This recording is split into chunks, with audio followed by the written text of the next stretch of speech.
welcome to another episode of the Destiny Truthcast. This is episode 24. I am Lost Souls, and I am joined today by RedWingGirl. How are you doing today, RedWingGirl? I'm doing really well. How are you? I'm doing well. Thank you very much. And we have two guests with us today from the forums. We've got returning guest, Ravenous. How are you doing today, Ravenous? Great. Glad to be back. And today we have Mayhem 420 with us from the forums. Decided to join us in the current century with our technology. How are you doing today, Mayhem? Outstanding, thank you. And Mayhem, if you could just let everyone know a little bit about yourself. All right. Been playing video games pretty much since home consoles launched. Starting back in the 70s. Played every console that there's ever been. Never really got into PC gaming too much, but I spent way too much of my adolescent youth in arcades and digging through couches for coins. I've been playing Destiny since launch, and prior to that, I've played Halo, CE, and been a member of Bungie and I since Halo 2. Are you still digging for quarters in the couch cushions? No, now my daughter takes them before I get a chance to get there. Are you fishing for Barbies in the couch cushions? Pretty much that's what I find now is doll clothes and little shoes. Well, we're glad to have you both here with us today. And so I guess it's kind of wide open today as far as what we've got going on here on the Truthcast. Ravenous, I know when you logged in, you were telling me you've really been liking Rise of Iron. What are your thoughts? Well, so far so good. A lot of the changes since, if you remember when Taken King launched, you lost light whenever you're doing infusion. Getting to 320 was a complete nightmare, and so on and so on and so on. A lot has changed with Destiny since then, and a lot of gaining light is getting easier. There's more paths to the top of the mountain, so to speak, and now you can even select what items you get as a reward from your factions. Things are moving in the right direction. The only thing that I didn't like about Rise of Iron was the story just being a little too short. But on that, well, outside of that, everything else has just been great. Especially Supremacy. I really have been enjoying that. So what did you think of Iron Banner this year, or this time around? It seems to have went a lot faster this time around. It didn't take me nearly as long to hit rank 5 the first time, and my other two characters were even faster than that. I'd say it took me maybe 2 or 3 days to hit rank 5 my first character, and then the second and third character were a day each. Alright, so here's the thing that I was really happy with this time with Iron Banner.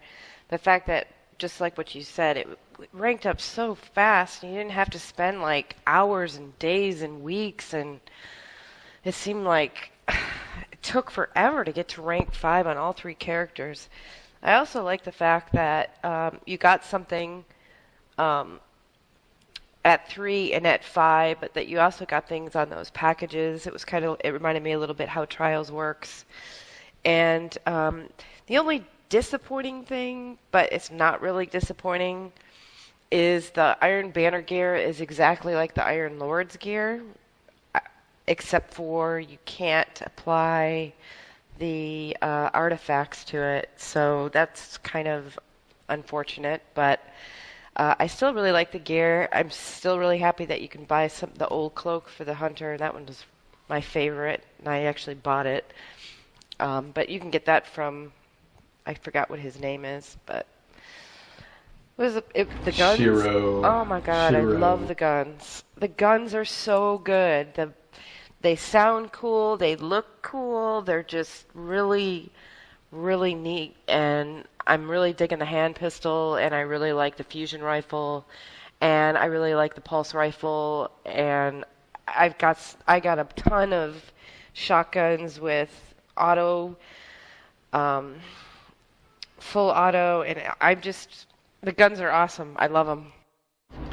I think you got all the shotguns in the game, actually. Which is funny because I never use shotguns. I don't like them, but I did keep one with full auto that had some really good perks that I'll use in PvE, maybe occasionally. But I love the pistol. The pistol is great. What about you, Mayhem? Yeah, I have to say the weapons are extremely better than the last Iron Banners. The AR is definitely my favorite. I got one with an awesome roll. Quickly replaced my Soul Stealers, which I've been using that forever. The Scout Rifle, Shotgun, Sniper Rifle, the LMG. I got everything except the hand cannon. I guess I'll just wait for that the next time. The gear, again, I concur with Red Wing. It was nice to be able to get the old gear back again. The Dusty Ingrams, they're good. This old stuff from Shiro. All around, I have to say that this is probably the most enjoyable Iron Banner experience I've had. I love Supremacy. I think it's a great game mode. I grew up playing Twitch shooters like Unreal Tournament and Quake and Doom before that, and this mode harkened back to that kind of gameplay where it was just constantly just running and shooting, and there wasn't any stopping and ADSing. There's no worrying about sniper fire if you're running through a lane. I get the complaints about the shotguns being prevalent, but that's the game mode. It's up close and personal. I was personally doing good with a exotic sword, and anything got in close and personal where you could kill large groups of people real fast. Other than that, the only thing I was really kind of disappointed with this Iron Banner was a lack of ghost drop. I was suffering from not getting a ghost to drop yet since the release of Rise of Iron, and I was hoping to get one through Iron Banner, and I have yet to get one. I'll go on tonight and grind, and probably Monday night and see what I get, but so far been nil on the ghosts. I wanted to echo that about the weapons. For forever, the Iron Banner weapons haven't had their own aesthetic and their own sound and their own look, but now they do. And with those 3 binary sets of perks, that's something else that is unique in comparison to a lot of the other weapons in the game. So they've made the Iron Banner very, very interesting to play and very rewarding, and the weapons are very interesting and very good and fun. They're just fun to use. Yeah, I really, really like the pistol. I can't say enough good things about it. I don't know what it is about the pistol, but it is so cool. I love the way they're designed. Yeah, I was saying the other night when I was playing, when you shoot them, they actually sound similar to what a real firearm would sound like versus the pea shooter sound of the Suros, or the very synthetic sounds that some of the other guns have, like the gunsmith weapons. Yeah, that was something. We were sitting in the forge the other day, and people were just shooting their Iron Banner weapons, and Red Wing was actually pointing out the sound effects and how good the weapons sound. And it's almost, as my tablet falls on the floor, it's almost like they have they gave them that iron sound. There's almost that metallic hint to every weapon in this expansion. Yeah, they sound old, and like the machine gun. I don't know if it's the machine gun or the rocket launcher, but when you reload it or when you handle it, it has chainmail on it, and you can actually hear the chainmail rattling. It's really cool. Yeah, I didn't know that about the chainmail. That's freaking awesome. So about the mode, CarnivalLaw put up a pretty big post about it. He really doesn't like the mode. What did you guys think of it? I really like it, but I like the kind of fast-paced, close, upfront kind of battles as opposed to the kind of slower, just kill people mode. Yeah, I have to say I agree. I like the faster pace. Like I said, I'm not a big fan of having to snipe people from long distances because I'm just not good at it. Give me a fast-firing AR, a quick-charging fusion rifle, or a fast-firing shotgun like Red Wing said with full auto. Let me charge into battle, man, and just take out as many guys as I can. And if it's just up to me running around grabbing Crest the whole match because no one else is doing it, then so be it. But at least it's something instead of just running into a sniper lane, head pops off, respawn. Yeah, that was getting pretty old. And there's been so many complaints about the shotguns now, but my take on it is that as someone that uses a fusion rifle, I'd rather face someone with a shotgun 100 times out of 100 than someone with a sniper rifle, because at least with a shotgun, if I can use my radar, if I can back up a bit as I know they're coming around the corner, I've got a shot. I mean, if you miss, obviously, with your first shot with the fusion rifle, you're kind of screwed, but you have that chance. Facing a sniper rifle, you have no chance, because again, once they brought in that range, when they nerfed the range on them, you used to be able to counter those people that were sniping from 20-25 yards, and now you really can't do that. So it's been really nice not having to deal with the snipers everywhere, and going to the general play, I've enjoyed it a lot. I think that it's nice not having that focus on KD. I think it's nice how fast paced it is. That's something that gets brought up a lot, is how quick the play is. And I wish Carnival was here to discuss this, because I know he's, in his experience, said that he's found that there's been a lot of negative play, teabagging, and things like that. I haven't seen any of it, which has been really, really shocking, that the play this Iron Banner, how little extracurricular bullshit's been going on. So I thought it was interesting that was his experience, and I wish he was here to discuss that, because I have not seen that at all. Man, I wish I had time to stop and teabag somebody in Supremacy, but like everyone said, the game mode is super fast, and it's a lot of fun too. It's my favorite game mode in Destiny right now, because I've been running hand cannon fusion rifle for a long time, and now it really fits into that game mode. Yeah, I have to agree with that. That's the same loadout that I like to use too. If I'm not using a pulse, I use a hand cannon, and pulse and fusions just stop shotgunners. They just do. I'd also like to take a moment just to recognize that, again, people that said back before this expansion came out that there were no good exotics in year 2 of Destiny, that the exotic swords are still like the best fucking thing that have ever been put in this game. Yeah, I love the exotic swords. The Young Wolf's Howl is pretty fun. I like that. And the only new exotic armor piece that I've gotten so far has been the Shinobu's Vow. And those really did kind of change up my PvP game whenever I run Blade Dancer. So those are really, I'd say that's a pretty good exotic.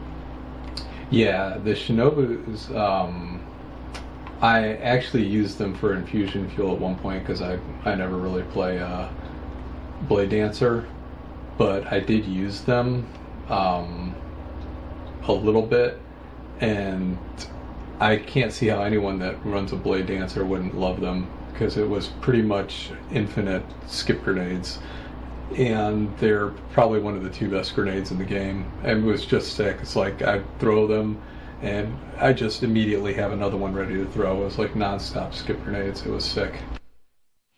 Yeah, I had a good time with that exotic for sure. But I noticed after a while that whenever I would pop Arc Blade, that I would get immediately shut down by a Fist of Havoc. So there's always some Titan running around just saving that for me. So eventually I had to switch to Gunslinger and just start golden gunning people from across the map to stop that from happening.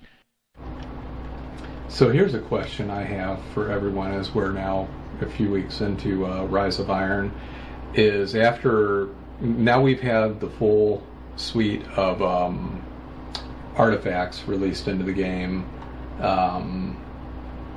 All 8 of them have made an appearance, and I would like to get everyone's thoughts on them now that we've actually used them, because I know a lot of people thought they could be game breaking, with the dot reduction or whatever and all the different ones. But yeah, just everyone's thoughts overall on the artifacts, what you think of them and how they've affected play overall and your play. Well, I'm digging the one that is for the supers, for the raid. That one I think is really useful. But the other ones I haven't really... Like, I did the sword one when we first started doing it, and it did work, but it wasn't, it wasn't like you were invincible or anything.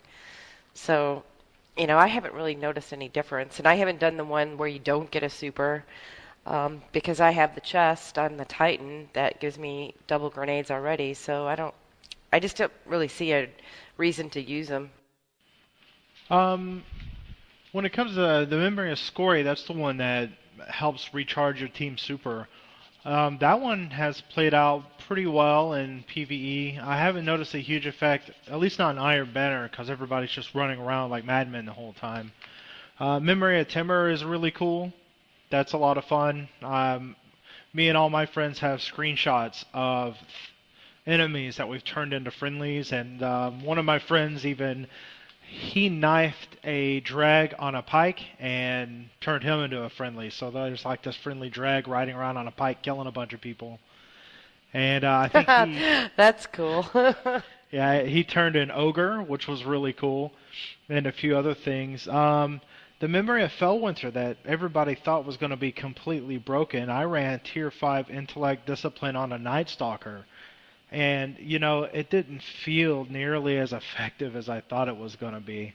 I mean, it was fun because I think Shadow Shot isn't too great in PvP.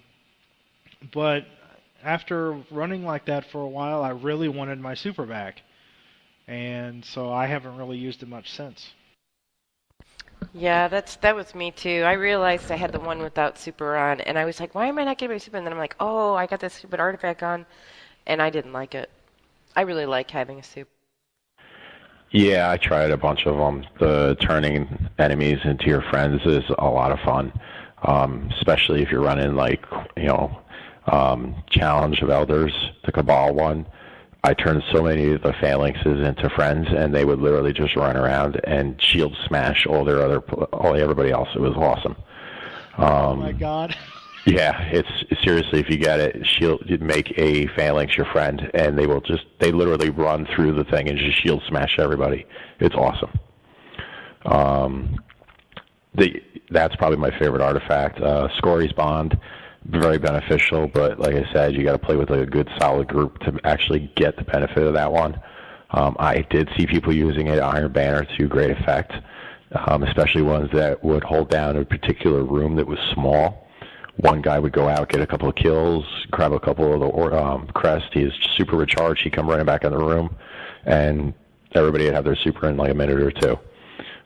So it's not game-breaking, but it is, if you're with the right team, it can be very useful.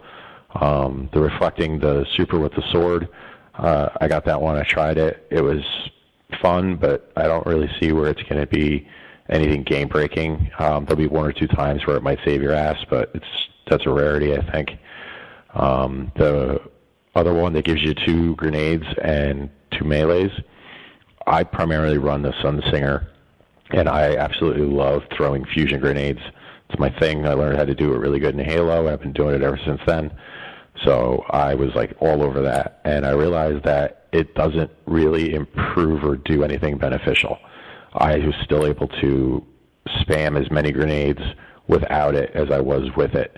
and actually not having my super to either self-revive or to just pop it in general and start checking grenades to lower increased dot time on an enemy, I don't really see where it was that great. It was probably going to be good with a Striker Titan, but I don't really see how it could be very beneficial outside of Crucible.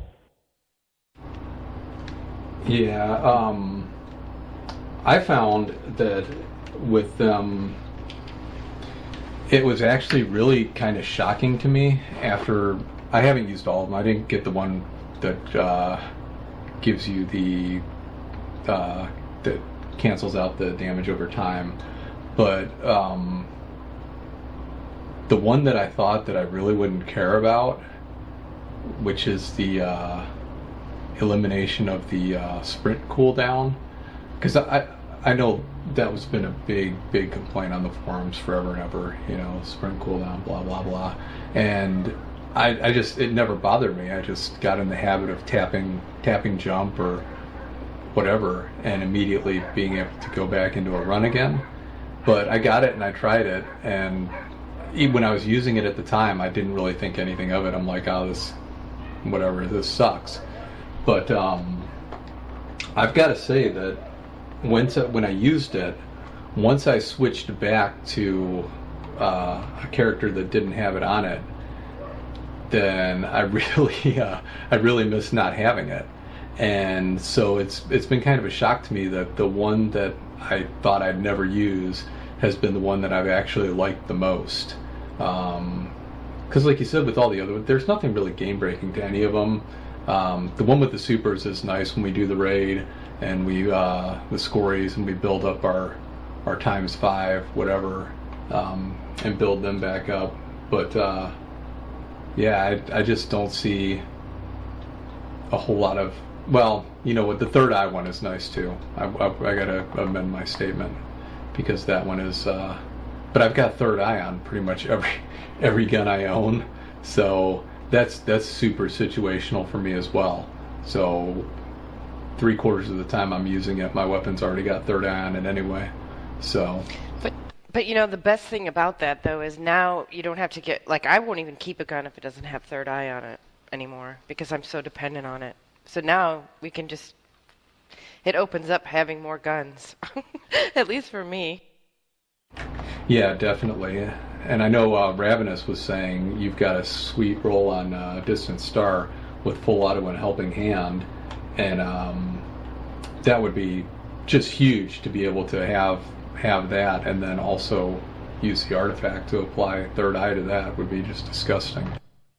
You know, there was actually a forum post concerning this, because there is a hunter exotic that is just dedicated to always giving you a radar. So, you know, with all of these other options to have a radar, the Knucklehead radar probably needs some kind of buff or a change to maintain that exotic status, because right now there is no reason at all in the game to use it when you can just put that artifact on and it replaces the Knucklehead radar. Well, I would disagree with that. I mean, it gives you an option. I mean, do you want to do the helmet for, what if you want, for example, you know, you don't want the sprint cooldown or whatever, but you want third eye. Now you have two ways to get it. You know, you can either do the Knucklehead radar to get it, or you can do the artifact. It's no different than the hunter arms that I use for PvP that give me dual melee and dual smoke grenades. Same thing with the Titan. You know, it's got the ability, you know, the armamentarium to give you the dual grenades. You know, now you just have more options of how you want to set it up. So I kind of disagree with that. I don't think it makes the exotics less exotic. It just gives you a whole lot more flexibility in how you put together your character and how you get to where you want to be. Yeah, I have to agree with you on that one, Souls. I think that it gives you a lot more options on how you want to spec out your character, instead of having to use the same loadout every time to get the same perk settings that you want. Like you were saying, now if I use Knucklehead Radar because it's a higher light level than, say, my other helmet I want, now I can use some other artifact that might give me another benefit and still be able to have my radar and, like Redwing was saying, use weapons that don't have third eye on it. So I just think it's great to have multiple ways that you can create loadouts that benefit your perk settings that you prefer. I guess when you put it in that lens, that's something I could agree with. But I'd still like to see something like Escape Artist be granted by Knucklehead Radar or something like that. Or maybe Shadowjack or Enhanced Shadowjack granted by Knucklehead Radar. Just some handy little passive perk for a Blade Dancer. Because I don't think there is... Well, no, there's one Blade Dancer specific helmet right now. And I think that would be pretty neat to have another one. Oh, yeah, I agree with you. It would have been awesome to have that kind of setting. I personally wanted to have the Warlock boots that did the evade. Whatever happened to those? Warlock I got boots those with an boots. They didn't release them, did they?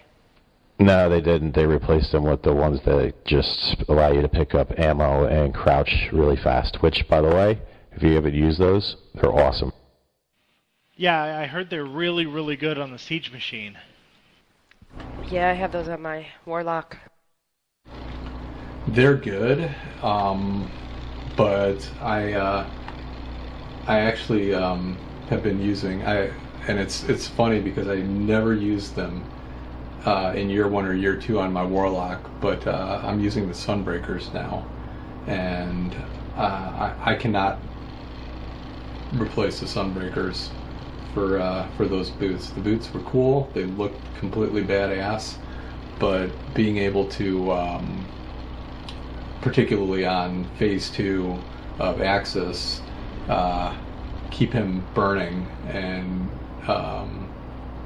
where everything's a crit with the dual grenades is just way too useful. When the Dark Below came out, I used Sunbreakers and solar grenades to get my Warlock through the Abyss all the time. I'd run up to a lamp and throw the solar grenade on the ground and stand on it while I was waiting for my Weights of Darkness to come off. And whenever a thrall would approach me, it'd instantly die. And those solar grenades would burn for so long that I could get all my weights off, run to the next lamp, and throw down another one. And then by the time that happened and killed a bunch more thrall, I had a super. So then I would just carve me a little path of solar grenades all in between a couple more lamps. Those things were great. And I still have my Sunbreakers, and I still use them. Oh yeah, I do too. I like I said, I run primary Sunsinger Warlock, so I use all the exotics that they have to offer for them. Harprax of Fire, Starfire Protocol, Sunbreakers, solar grenades, and fusion grenades by far I think are the best grenades for the Warlock. I know everybody used to get off on firebolts and think that they were the bee's knees. I did not ever really get used to the firebolt thing. I never really used them. I just like the solar grenades and the fusion grenades. I'm way better with the fusion grenades than I ever was with a firebolt. So while we're on the subject of Sunsingers, I'd like to get your opinion on this, because playing Iron Banner this week, they really fucking destroyed, in my opinion. Not only we know they destroyed the firebolts and just the damage over time. In PvP, the grenades of the Sunsingers are pretty freaking worthless outside of fusion now. But what really shocked me was that the melee overshield is in my opinion, it's not even worth running in PvP because it does absolutely nothing. I was meleeing other classes, getting the overshield, and it was not, they were still killing me in 2 punches or killing me with 1 shot of their shotgun. It did not save my life 1 time getting the melee overshield in Iron Banner this week. in general, I personally think that the Sunsinger class is substandard in PvP now. It doesn't really have any benefit to running it. The self-revive, you get killed right again. You throw the grenades and yeah, you hit somebody, but by the time you land that grenade shot, you're either getting killed in return. So you're getting a lot of, when you kill a guy after you're already dead. I just really, really disappointed with the changes that they made to the Sunsinger. Yeah, it was effective in PvE, although I think that the critical damage beat that time should stay. It needs to increase. It drops off too quick. The stacks should do more damage. But as far as Crucible goes, if you're not running a Stormcaller or a Voidwalker, you're really putting yourself at a disadvantage if you're using a Sunsinger. And that's a damn shame because I used to use Sunsingers all the time. And nothing was better than sticking a guy with a grenade, having him back up into a group of people, explode, and now they're all burning. So I can go in there now with my auto rifle, take down their shields and stuff even more so that my teammates can come in behind me and clean them up. It was a very effective tactic, and I'm sorry if it created frustrating encounters. It's a video game. You're supposed to be frustrated sometimes. When I was doing Iron Banner with my Warlock, I ran Voidwalker, and the Iron Banner before the big Sunsinger nerf, I ran Sunsinger, Firebolt, and the Warlock slap that gave you the overshield. And what I would do is I would charge into a crowd, I'd Firebolt them, and just go in there and slap them with my Warlock and get triple downs left and right. But now I'm using Nothing Manacles and Scatter Grenades, and then me and my play group, we call them Jollernades. And I did that and Universal Remote on Exodus Blue, and holy crap, was I just destroying the other team. I got 56 points, which is ridiculously high for me anyways. I use Voidwalker. I never really ever use the Fire Warlock. I have to Only say... because of Blink.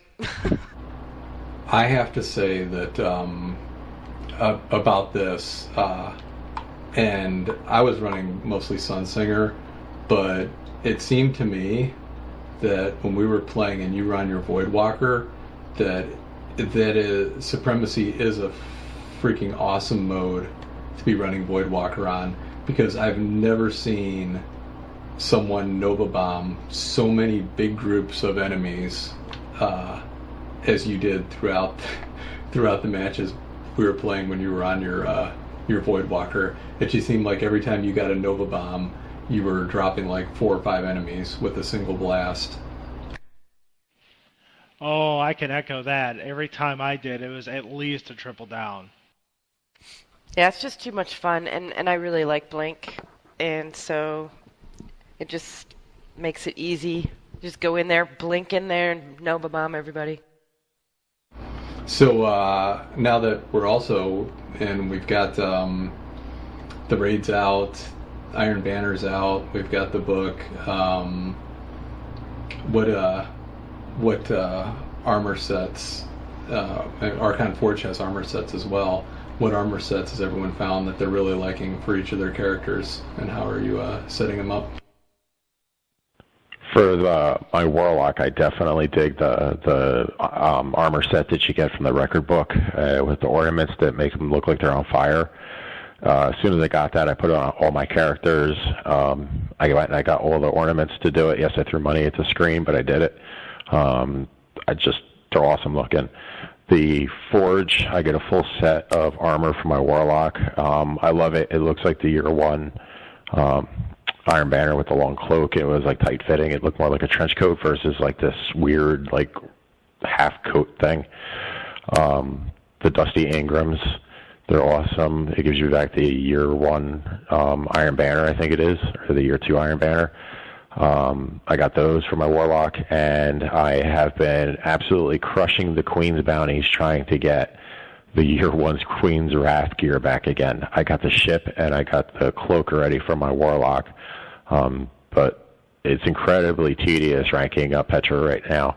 I mean, I'm running PoE, I'm running everything to get Etheric Light, I'm just it's ridiculous. It takes forever. They need to add bounties to her pronto. As for me, on my Hunter, I'm still running the same gear that I ran in the Taken King. I'm running, I would say, Dead Orbit, helmet, and gauntlets with the Challenge of the Elders body piece with the red chroma, and Bones of Ao. And I've been keeping that because that's a tier 11 Hunter loadout where the intellect and discipline are at 4 and the strength is at 3, or tier 3. And that's the way I like to run it, and I wouldn't change a thing. Between that and the Revenant shader and the red chroma, it looks really sharp. I'm running full raid set on my Titan, full Dead Orbit on my Warlock, and full Iron Banner on my Hunter. I love it.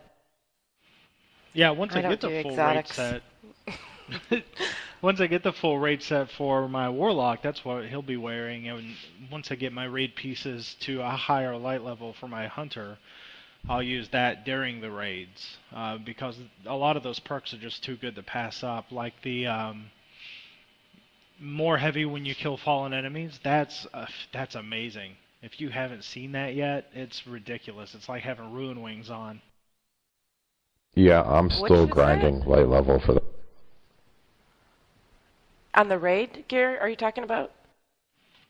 Yeah, the raid gauntlets have a perk on the end of the tree where you get more heavy ammo for killing fallen. Oh yeah, I guess I never really noticed that. So our Archon Forge is glitched out. The machine is no longer accepting offerings. I think we maxed it out. You broke the forge already, man? Yes, we broke the forge. You guys have been in there for like an hour and a half. I think it only accepts 3,000 offerings a day, guys. No, okay, someone just got one to work. Yeah, I've got enhanced, and it would not take it. So, I just put mine in there, and it worked. yeah, well, I guess it was waiting for you. Yeah, it would not take mine. Yeah, as far as the armor, I'm with you, Ravenous. On my Hunter, I'm still wearing my Taken King gear. I'm wearing Future War Cult, except I am wearing my Year 1 Iron Banner cloak that dropped for me, this Iron Banner, because it's like the most badass thing ever. Titan, full raid set, minus the mark. I haven't got that to drop yet. And my Warlock, I'm wearing the Crucible Vendor gear right now, which I fucking love. I think it's absolutely amazing. But I'm trying to get the Hadron Gale Archon Forge set because it's the most badass helmet, Warlock helmet ever, and that robe is fucking incredible too. So, in here farming, trying to get that at the moment. I love the Forge. I think it's a great addition. I think that it should populate more people when you first appear, and I still think that they need to increase the drop rate for the Siva offerings, because, yeah, they said they increased it. I'll get one maybe every time I run the Forge, and then it's forever and a day before I get another one. And I usually get it outside the Forge, which is hysterical. Well, I think what happens with as far as when you get in, once you're in and you're in there for a couple minutes and you start running, I think it starts when people go into the Forge, it'll start populating your area. Because it seems like if there's just, you know, 2 of you or even just 3 of you running, that by the time you do 1 or 2, you've got a good sized group in there. So I think that's how it works. You know, when you go in, you won't always have people in there, but if you get it going, it'll drop people in for you. As far as the offerings, it has been nice how much they've increased the drops and how you can chain them, because it is fun as hell.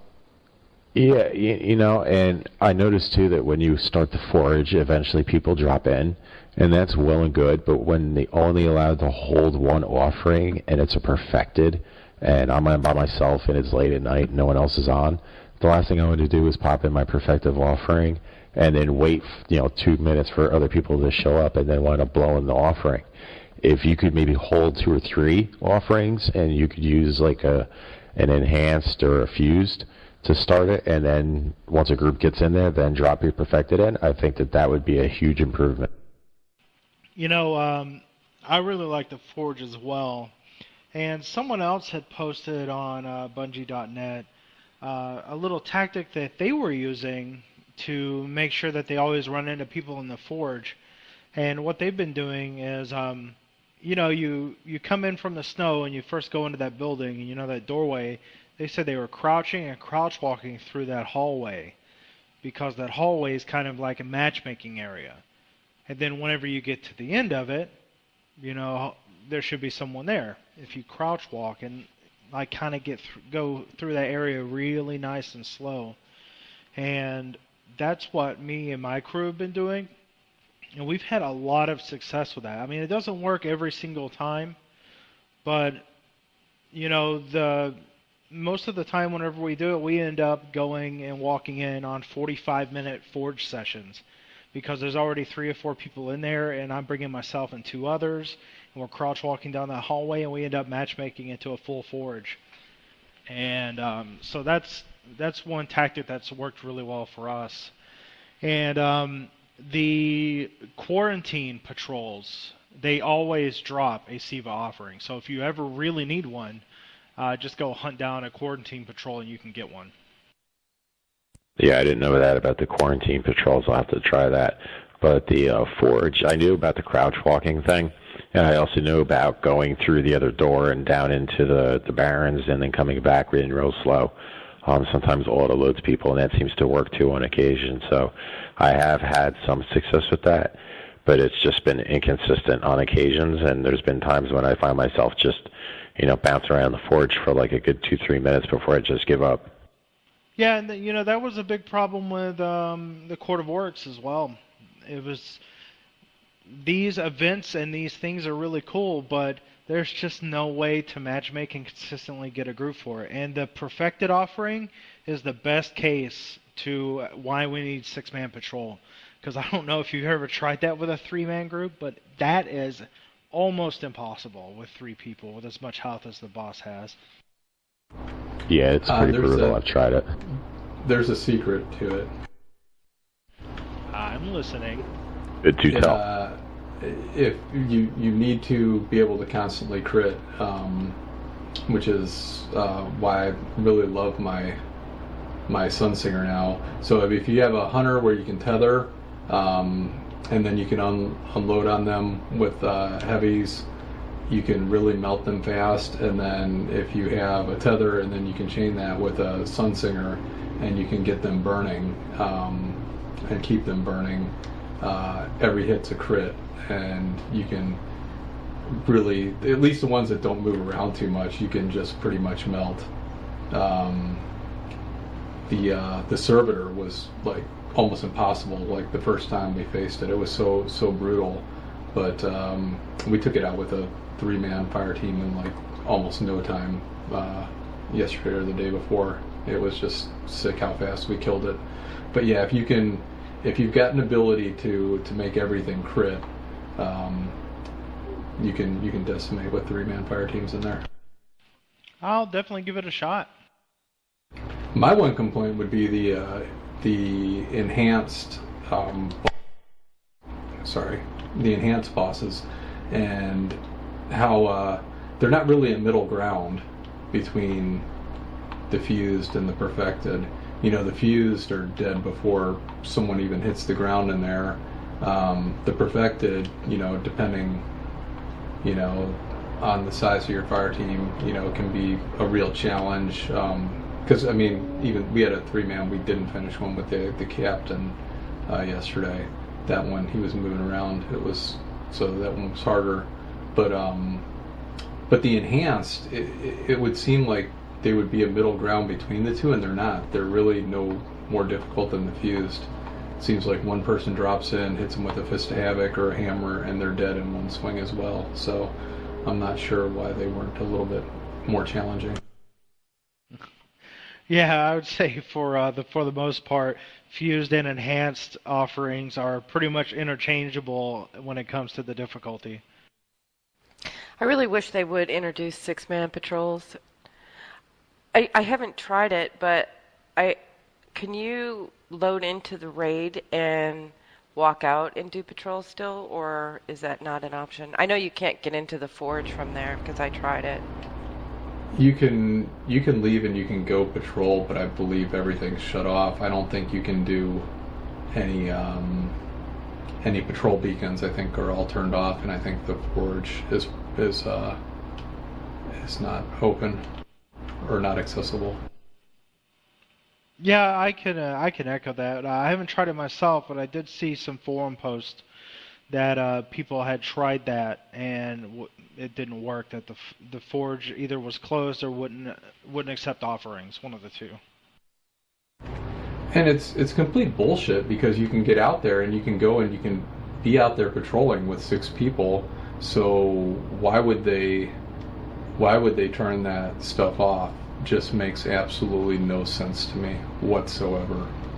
I mean, you're there, you've got 6 people, you're on patrol. You know, it's not like you're in a separate instance from other people on patrol because there's other players there too. So, I mean, just let us do it. It's so much fun to have those groups and be able to do more than just run the raid or just PvP. Yeah, we had a group of 5 the other night, and we split off into 2 groups. We had one go to the forge, and everybody else stayed at the tower. He found another person at the forge, had him join his group, and then invited one from our group, and then we all went to the forge together and managed to get a full team of 6 people in there. But it was a little bit different because it was 2 teams of 3, but still we were all in there at one time in one party. It worked. Yeah, we used to do that with the arena. But you shouldn't have to do that. Like, I don't understand why they won't let 6 people in, I mean, I don't know. They let them in the tower.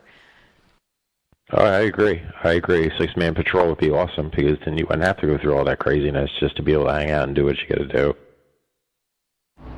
Well, I think it would help with everything as well. With having that many people, it would just make grouping together for PvP and larger fire teams for raids, because it would just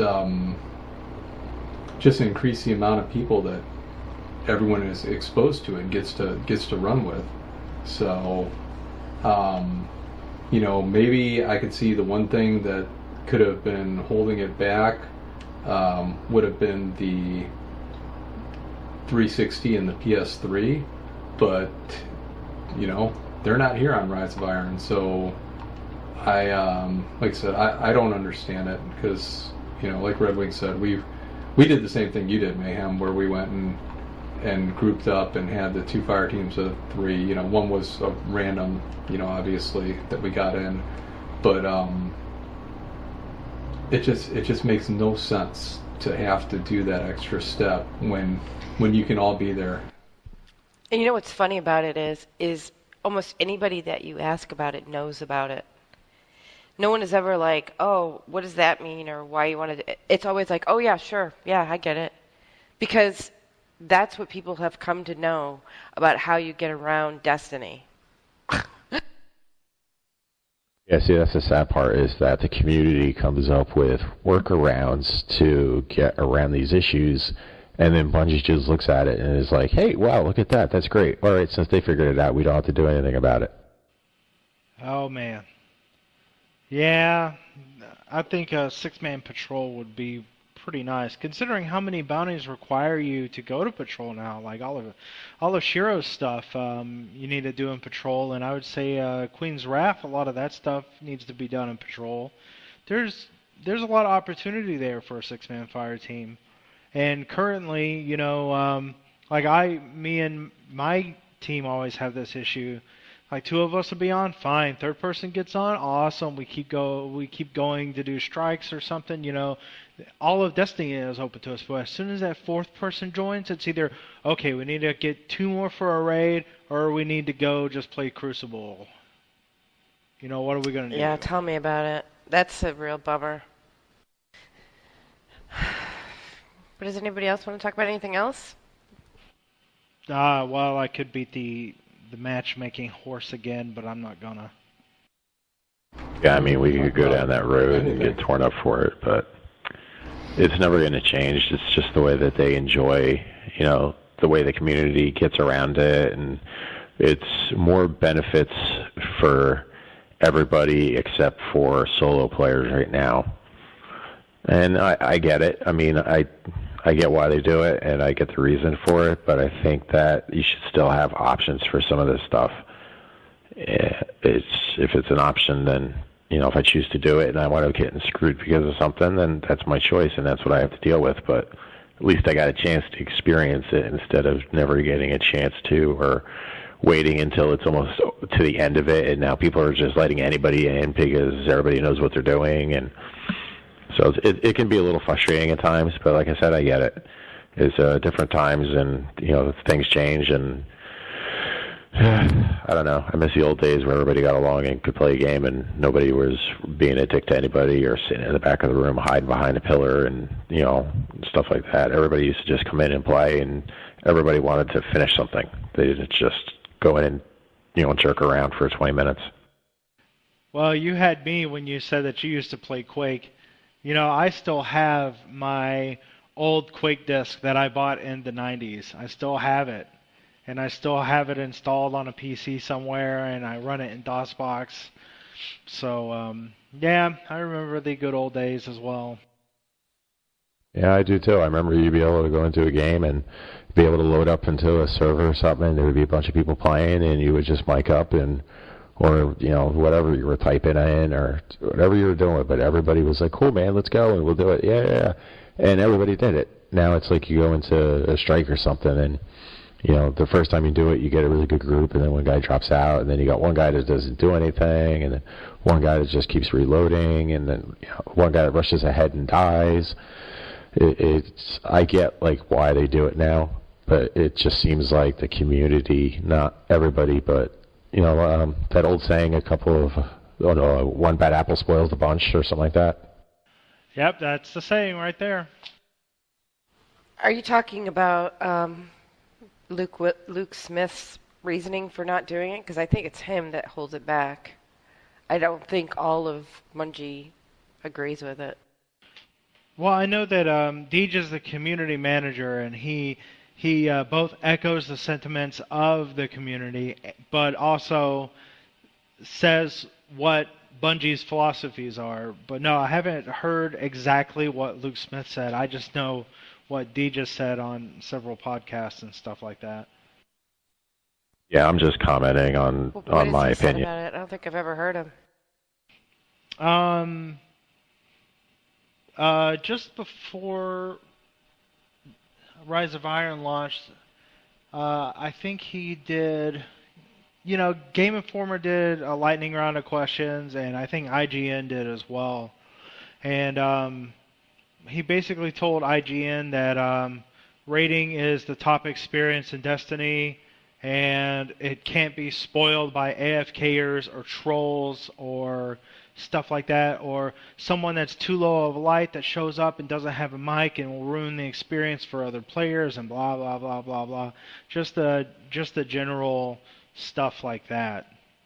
That it's supposed to be a team that forms themselves and are committed to each other, and that will stick it out, and that will tolerate failure and give it another go, and just basically that kind of stuff.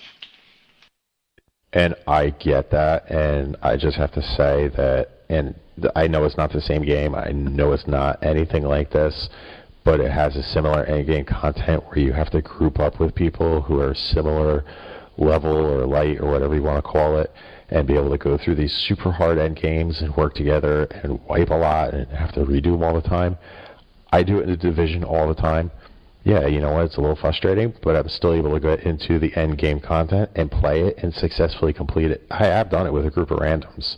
I did Vault of Glass with a group of randoms first year that I just met in the tower. These weren't people I was committed to. They were a bunch of guys who were like, hey, you want to raid? Okay, cool. We did it. That was it. Yeah, you know, and that's the way that Final Fantasy XIV worked. If there's anybody that listens to this that's ever played Final Fantasy XIV, when the Coil of Bahamut was the top, like, in-game stuff you could do, I did turn 5 with randoms, and I match-made into it and beat it. So, I mean, it can be done. And turn 5 in the Coil of Bahamut was extremely difficult as well. I was just going to say, I just don't know why they just don't make it an optional thing. I mean, there's been times when there's been 5 of us and we need a 6th person and I can't find anybody, and you know, and then you have to go to LFG, and that's a pain in the ass. I mean, you got to set it up and blah blah blah and whatever, and you know, you do run the risk of having some random that may not be qualified, but at least you could go back to orbit or something. Yeah, I agree. And if they don't work out, you can search again. Yeah, and I agree. Like I said, I'm a perfect example. I just started to, you know, download this app so I could do this. I mean, I barely use my smartphone for half the shit that you can do on it. I don't even own a PC at this point. You know, my technology level is extremely low. I'm not good at forum posting and all this other stuff. It's just not my bag. But I like to play video games, and I know how to work together with a group of people. As long as everybody's working towards the same goal, I don't see an issue with it, as long as it's, you know, my option to choose to do so. Well, yeah, we may see something different in D2. Maybe they'll introduce something like that. You know, I don't know. I think they are going to be putting it on a completely new engine, and if that's the case, then I guess anything is possible. And, you know, to echo what you said, Red Wing, that's all I really want, because I have 4 people that are on reliably all the time, and I would love to take those 4 and then turn on optional matchmaking and pick up 2 randos and, you know, carry them through there if I have to, or maybe they end up carrying us. Who the hell knows? But, you know, I'd still like the chance, at least. I think that would be a lot of fun. And then, you know, even the old raids might see a little more playtime if that were an option.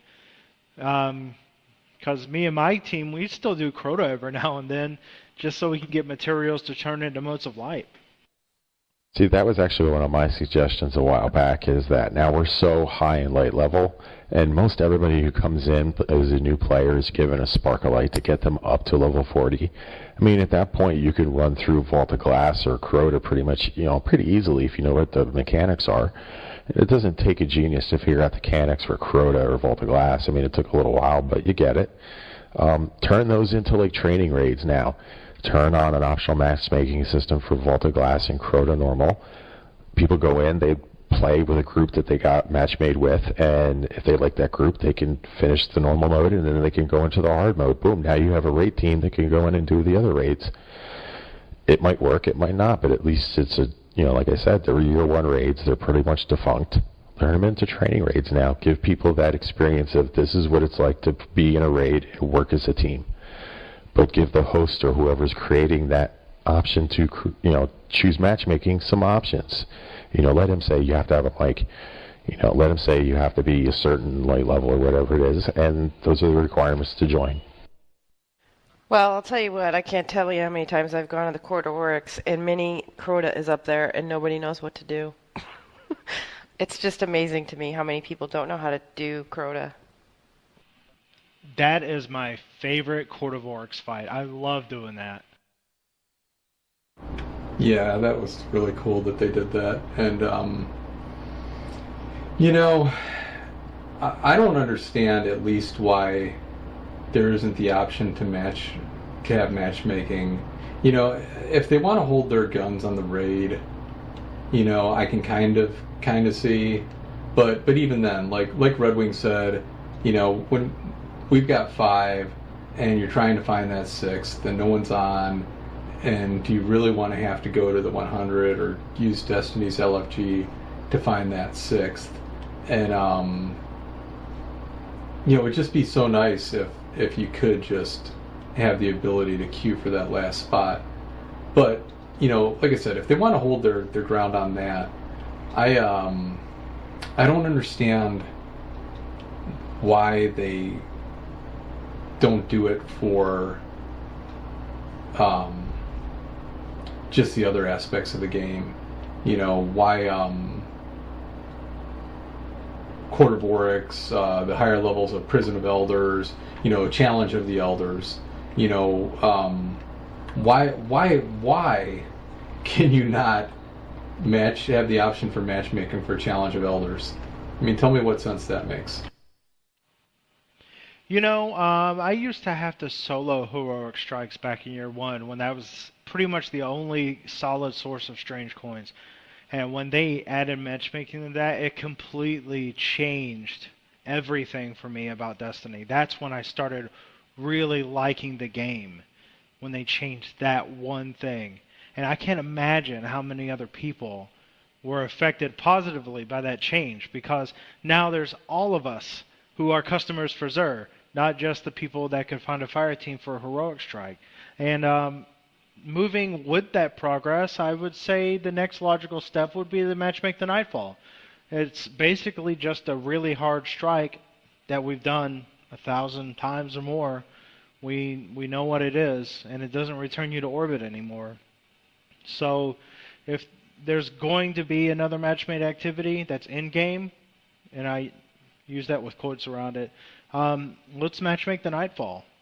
I think that's a great next step.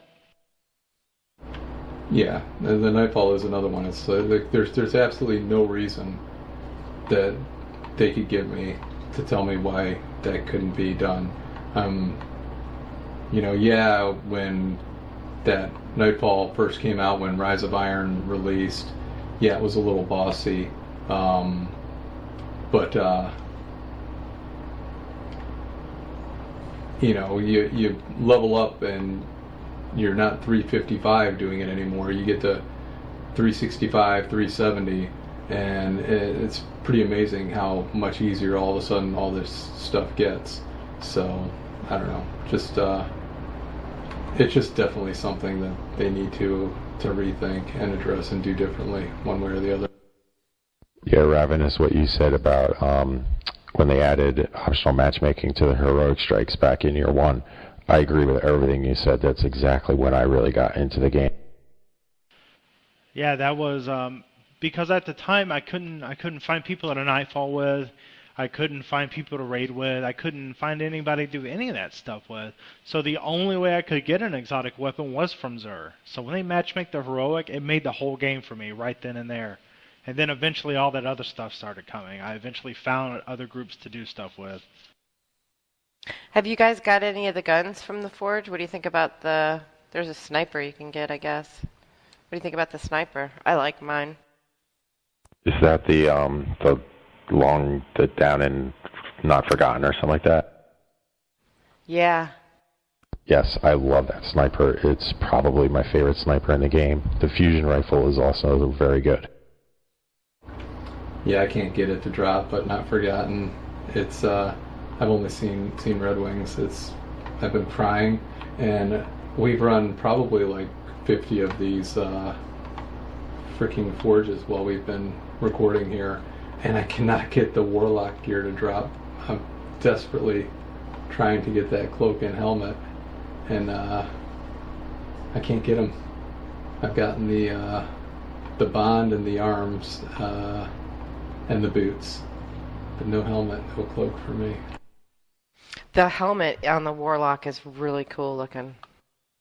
Yeah, it's like I said, like that. I have the full set for my Warlock, and it's probably my favorite armor set for the Warlock right now is that Forge. And I don't know, I had pretty good luck with the drops in the Forge.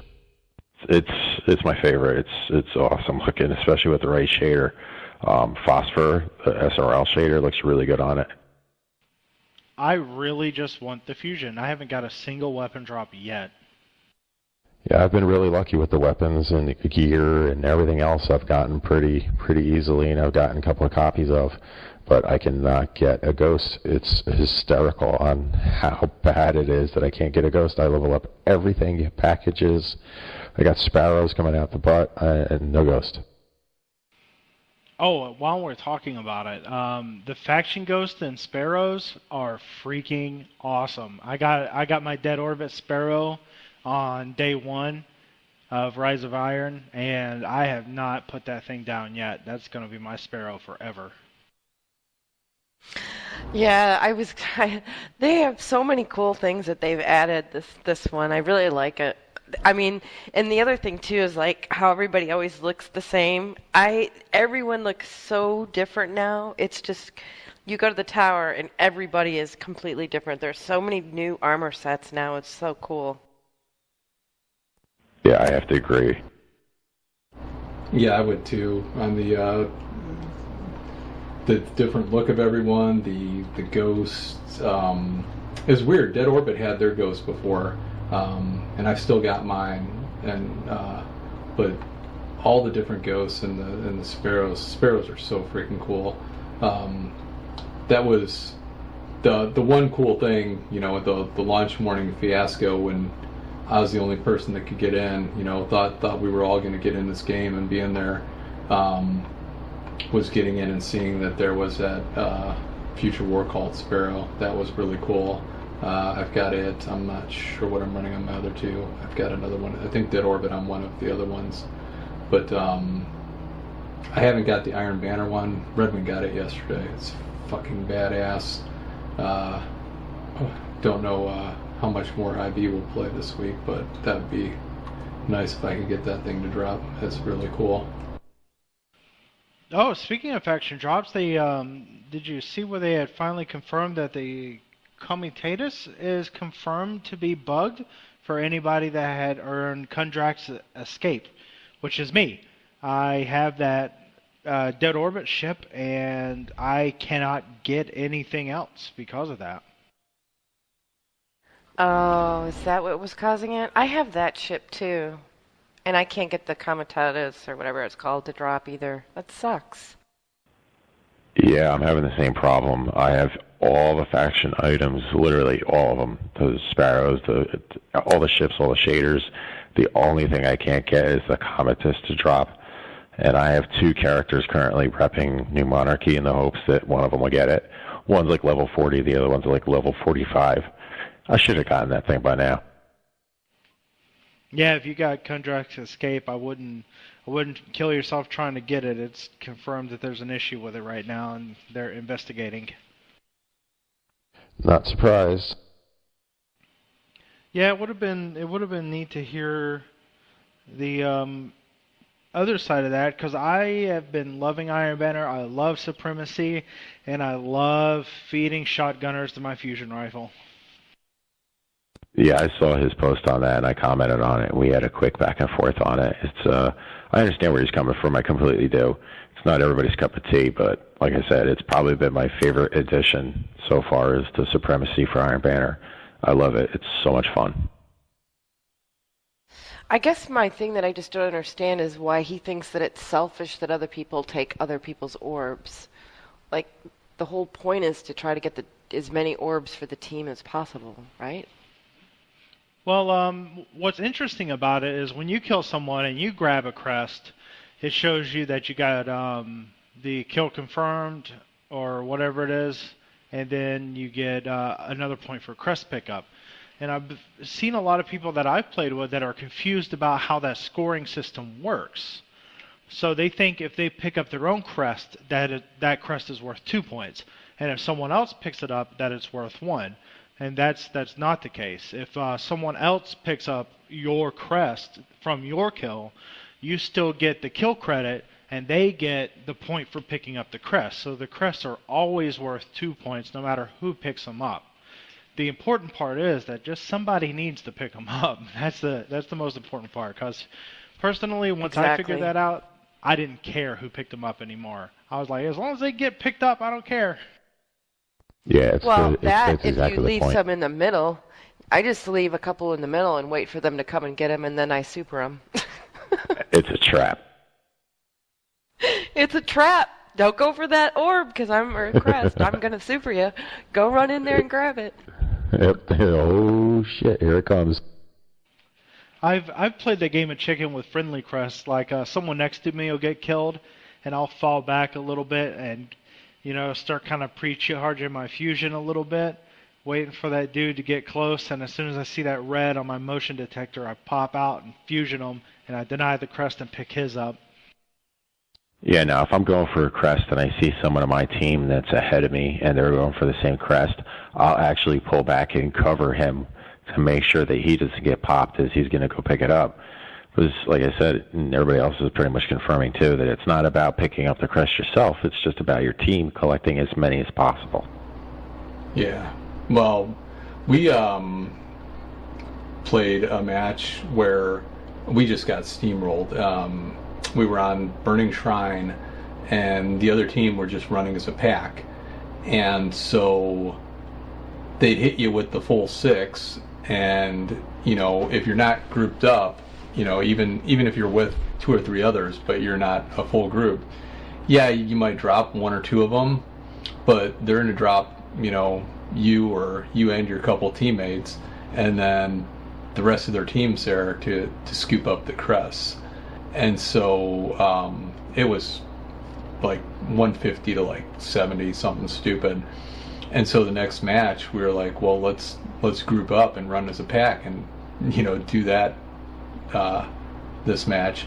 And so it was Burning Shrine again, and we did, and we called out and tried to stay grouped the whole match, and we just completely steamrolled the other team that one. It was the same thing. It was like 150 to like 70. So I think that's, it's definitely a kind of like Rift. It's a game mode that benefits a lot from communication, but I think that it's a little more forgiving for solo players as well, because if you're a solo player, you can look and you can see those, even if you're not killing, you can follow your teammates and you can go scoop orbs and try to participate, or if you're or get the kills and let your teammates scoop. But it's a fun game mode. I'll tell you what map is not fun on Supremacy, and that's the Black Shield. Oh man, that map is not fun, because every time anyone plays that map, it's always fighting over that center room, and when you're pushing into that center room to try to kill the enemy and take their crest, it's really, really difficult to break that hold. Because if you manage to kill a couple of them, all those crests are going to get denied. And if you're on the outside and your team is constantly getting killed, you're denying those crests, so it can potentially turn into a really nasty stalemate. And then if someone in there has a super, what happened when we were playing is we were pushing in trying to get that center room and break their hold on it, and somebody would like toss a Nova Bomb out there and come pick up all the crests and go run back inside, and then we didn't have an option. They had the lead. We had to push in and try to get some crests, and we just never could break them. I think we even got mercy rolled. It was awful. And every time we did Black Shield, it kind of played out like that. It was either a stalemate or one team was completely decimating the other. See, that's where Story Spawn comes in. I also want to say, as you're bringing up the Black Shield with this Iron Banner, that something that has been really, really cool is that there's so many maps in the rotation. It's always been Iron Banner, you're playing the same 3 maps 90% of the time, and maybe 1 or 2 others a couple times, and it seems like pretty much everything in the game has been open to play this Iron Banner, and it's very rare to see the same map even twice in an hour or 2, let alone twice in a row. And I don't know if that's a function of them dropping the PS3 and the 360, but it's been really cool. Yeah, it's been awesome. Yeah, having a bunch of maps in rotation has been great. But like I said, it also I got to see what maps Supremacy works really well on and what maps it doesn't. And Black Shield is definitely at the bottom of the Supremacy list. That map sucks. Holy crap. And Cauldron is kind of bad too, because that center room also has doors on it in Cauldron, which makes it really, really hard to take back. If everybody piles up in there, you pretty much need a Nova Bomb to wipe everyone in that room out and get in there and take it back. And Exodus Blue was an amazing Supremacy map. That's probably one of the best ones. I hate Exodus Blue. That and freaking, I don't know the name of the map, the time map, I can't stand. There's the calcified fragment over here. Alright, let me jump up there.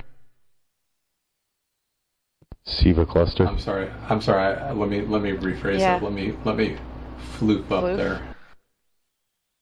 Nice find. Thank you. Okay, so as we close on out here, I want to go to real quickly, as always, everyone's favorite moments playing this last week. So Mayhem, as a new guest, I'd like to start with you. Favorite moments? Probably overall the whole experience with Iron Banner and playing Supremacy. Myself, I'm not a great PvP player by any means, so anytime I can finish a match where I'm actually at the top of the leaderboard, I had a great time. I'm never at the top of any leaderboards. I would say that probably the most fun I had was in Iron Banner Supremacy as well, when I was running on my Warlock on Exodus Blue with Universal Remote, Nothing Manacles, and Scatter Grenades, and I got 56 Crest, and that was the wildest game I ever had. It was a blast. Yeah, I think my high water mark on Crest was, I don't know, about 12 maybe. There was a lot of debate about setting up a character just to do nothing but pick up Crest, just go full agility, invisibility, and whatever, just to be the Crest cleaner. I would actually say that's a damn good idea. Well, that's what one of our friends was doing. He was running the hunter. Oh shit! I'm gonna burn to death. And just going invis, and he would just run around and just pick up everything. That was kind of funny. We would just kill them all, and he would just run around and pick them all up. Yeah, we had a guy that me and all my friends got together and hooked him up with a bunch of Destiny codes so he could get Taken King and Rise of Iron because he just upgraded. And he was like 310 light. We drug him into Iron Banner and had him be our Crest Boy as well. It was a lot of fun. Oh, Crest Boy. Oh, Crest Boy. That's pretty funny. Crest Boy. I want to see a Crest Boy emblem. Here you go. For the Festival of the Lost, you're going to have a mask that's just a big crest, and it's just going to, you call him Crest Boy. I would be okay with this. And what about you, RedWingGirl? What's your favorite moment, Ben? I'm withholding my favorite moment till the end of time. And once, if I ever get on top of the frickin' mountain, then that will be my favorite moment. You get it. You will get it. You were almost there yesterday. You were literally a hop and a skip from the top. And then somebody who just follows me around and jumps into my fire team all the time, who doesn't have a mic, sends me a message. Oh, I got up on the first try. Great. Good for you. Yeah, there's that. I'm just waiting for the Fell Winter Peak memes to come out. For the what? I said I'm just waiting for the Fell Winter Peak memes to come out because I still can't climb that stupid thing. I tried once. I got pretty close. I fell off the mountain, and I just gave up. I haven't really ever gone back or attempted again. I don't know. I'll do it eventually, but it's going to be one of those things where I'm going to want to be the breaking a controller, or something bad's going to happen. Do it. Yeah. Exactly. It's very frustrating. I don't know what my favorite moment this week was. We had a lot of fun playing this week. The raids were really fun this week. We did all 3 of them Tuesday night, all 3 characters, and blasted through it. That was a really good time. And I don't know. I think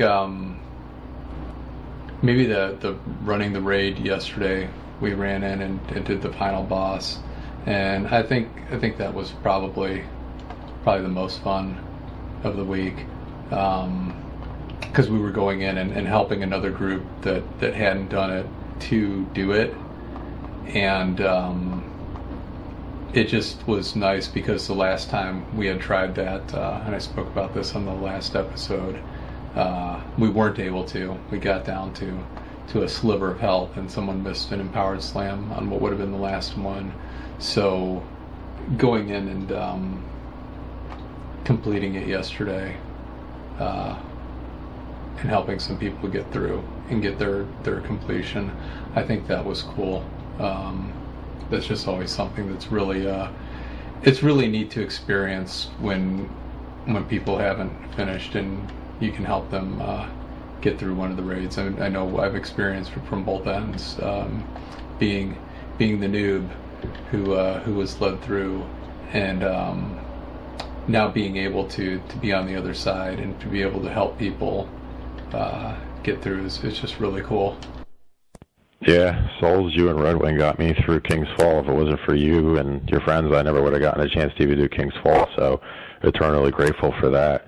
Eventually I'll get into, this new one, and I'll run it eventually, and I'll get the Outbreak Prime and do all that stuff, but for right now, I'm set just trying to get my characters up to light level. Like I said, I don't grind the strikes like I should to get as high as I should, but it's been fun. I haven't really been pressured or felt rushed to get into it yet, so taking my time is not so bad. Well, I would like to thank everyone for being here. I want to give a shout out to CarnivalLaw.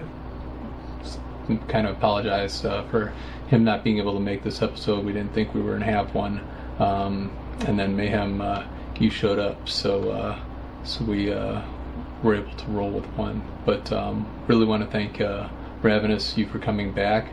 Mayhem, it's really awesome that you joined the digital age, and I've been trying to get you on the podcast since day one, so really cool having you on. And RedWingGirl, awesome commentary as always, so thank you to the 3 of you for being here today. Thanks for having me. It's been a blast. Yeah, thanks. Always happy to do it, man. And as to everyone that's listening, as always, really appreciate everyone that listens, be it SoundCloud, iTunes. We do have we've done a Twitter now, so there's a Destiny Truthcast Twitter, if anyone is interested in following there.